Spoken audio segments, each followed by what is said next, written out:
Hello folks, welcome to another video review of Campfire Audio Lyra.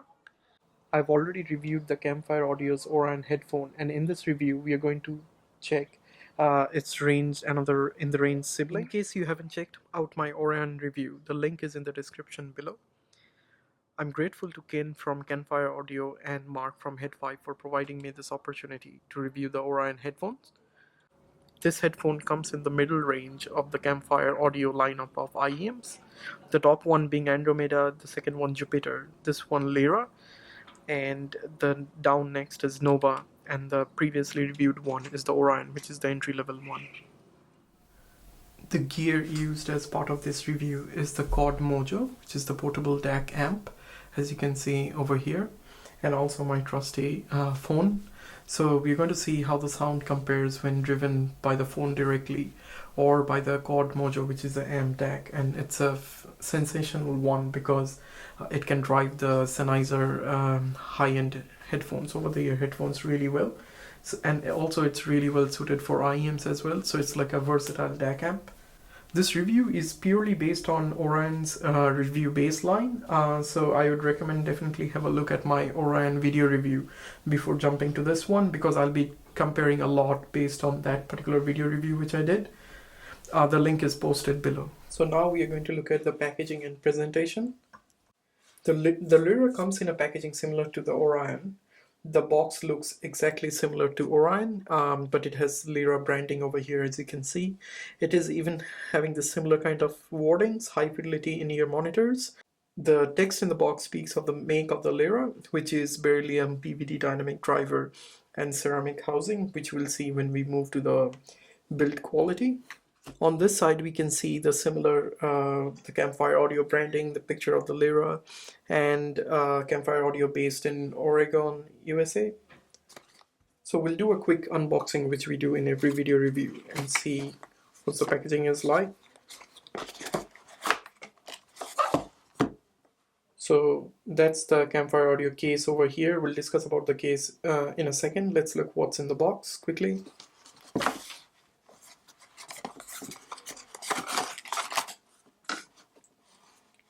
It has got the comply foam tips, the standard ones as we saw in Orion. It's the same packaging basically found in Orion with some literature for Lyra, with a pin cable, with a Campfire Audio pin at the bottom. The case is similar shaped as the Orion one, but the Lyra one is the more premium one because it's made with leather, natural leather casing. It's really well made kit and very durable, as we saw in the Orion case. The good thing is the company is following the similar format and presentation for all their IEMs. Doesn't matter if they're top notch or high end, you get the similar very well high quality presentation and packaging for all their IEM earphones. And inside we have the Lyra earphone. So the inside of the case is really well padded. As you can see, it has this woolly texture inside to protect the IEMs from any damage, so you can carry this IEMs really safely anywhere you go. Now we'll look into the build quality of this in-ear monitors. The shells are made of unique ceramic compound of zirconium oxide ceramic enclosure, which is a bit different from the one we saw in the Orion in-ear monitors, which was aircraft grade aluminium. This particular process of crafting this shells is a bit unique and different. As you can see, the Orion had these screws, tiny 3 screws, keeping the casing together. But this one is done in a different way. This particular process requires heating the enclosure to about 1400 Fahrenheit to create a high density product. The combination of the ceramic enclosure along with beryllium PVD transducer produces detailed sound quality. That's why it was done like this. The 2 shells over here is pressure fit tightly glued parts in a simple tight package, again to give a very detailed sound quality and a unique enclosure filling. Unlike the other Campfire IEMs in the lineup, the Lyra is pressure fit tightly glued parts over here, so that's why you don't see the screws, as I said, like so it's tightly fitted. It's a beryllium PVD ceramic enclosure. The the cable is connected to the earphone by a similar MMCX connector we saw in the Orion headphones. The cable in here, I think, is the same one we saw in Orion as well. The cable is a silver-plated copper wire called as the tinsel cable. The cable is really high-grade quality, as we saw in the Orion, even being an entry-level one for Orion. But this cable is exactly same, which is of high-grade quality and similar comparable to the Noble Audio's gate in the flagship lineup. So which is good. You get the similar cable properties, similar high quality packaging. Doesn't matter which range of Campfire Audio IEM you buy. Now we'll discuss the fit and sound isolation for this Lyra in-ear headphones. The headphone unit is really small, and it's similar to the one we have seen in Orion, which was also quite small in nature. But the strange thing is about the fit though. The Orion had a snugly deep fit, which I could take it for a run or a workout. But the Lyra seems too good for a walk, and if I go for a heavy run or something, the Lyra falls off from the ear. Not sure. I used the same spin fit tips for Orion as well, but the looks like the overall casing fit on my ear is a bit tiny, and then that's why it's slipping out. That's just a personal thing I found on this particular regarding the fit.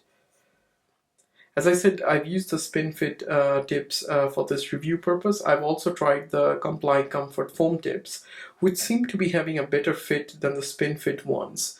The SpinFit ones trying to lose the isolation part, and then sometimes the sub bass is going thinner, and then again when I readjust the in-ear monitors, they try to get better. So then I moved to the Comply Comfort foam tips one, and seems to have a better seal and isolation. As you can see, I've kept the Shure SE846 IEM over here in terms of the size comparison. The Shure SE846 is a bit bigger compared to this Lyra Campfire Lyra in-ear monitors. Regarding the ease to drive, the Lyra are really easy to drive them. They're about 16 ohms impedance compared to the 14 ohms we saw in the Orion one. It's a tad bit harder to drive compared to the Orion one, but you won't notice the difference. With the Chord Mojo over here, it was opening up a really good depth and detail, but not as much as I feel with the AC846. When using with the iPhone, they were really at like 50% volume. You're getting a pretty good, decent sound quality and amplitude level. So no issues with that. Now coming to the sound quality section of this review, the headphones did open out a lot when driving through Mojo as discussed, but the Shure S846 had a significant gain when driven through the Chord Mojo. The first thing, when you put these Lyra in your ear and pop up the volume, you'll feel this awesome bass coverage. The bass is silky smooth, which if you see in my Orion review, I'd complained regarding the sub bass and the bass of the Orion in-ear monitors. When you put this one in, it will fill all your dreams of a bass head, and then the bass is really silky smooth, really well done. The bass does not get muffled or overshadowed by the treble, which is a good thing, so that you get a really good contrast or balance. The treble is well pronounced to the top, but the contrast is good, I think. In some songs, such as Michael Jackson's Thriller, the treble felt a bit unbalanced in front of the lows, but most of the songs with recent mastering, such as the Taylor Swift's 1989 album, had a really good balanced throughput, because the newer mastering albums have a very good emphasis on the dynamism of the songs, and then that's where this headphone really shines.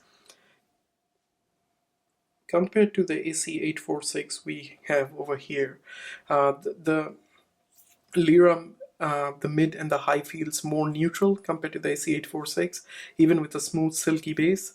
The Lyra doesn't have that subwoofer effect, which is the main selling point for AC846. It has a good bass as well as a nice subwoofer effect, feeling like you're in a home theater kind of environment, which is missing in this Lyra, but I won't say that's a big drawback. But the level of detail and wide soundstage overshadows the AC846. In AC846, the sound feels more closed, whereas in the Lyra, it feels more open and more natural, because it has got a good contrast and balance with the treble as well as the highs and lows. Another thing I observed is the vocals in Lyra are not the strongest quality. The AC846 vocals has a bit more depth and have a good in-concert feeling, especially with male voice, which has a emphasis on the lows, gives you a better vocal depth.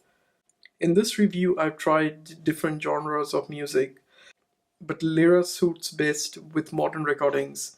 As I said before, because of the dynamism of the music, rather than old rock songs.